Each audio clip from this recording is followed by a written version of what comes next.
dashi. Në kulturën e disa fiseve autoktone vëndase australiane, të vjetrit plejk të fisit, i vën nga 2 emrat porsalindrëve. Emri i parë është ai që do ta njohin gjithë. Emri i dytë është i shenjtë dhe mbahet sekret.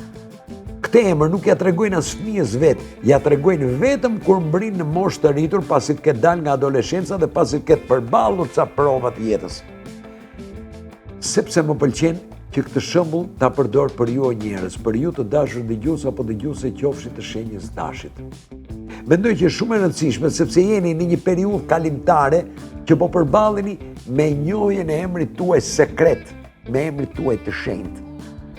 Figurativisht jeni në zbulim të një identiteti të fshehtë që do t'u ndihmojë të kuptoni se nga po vini për të pasur të qartë se ku po shkoni.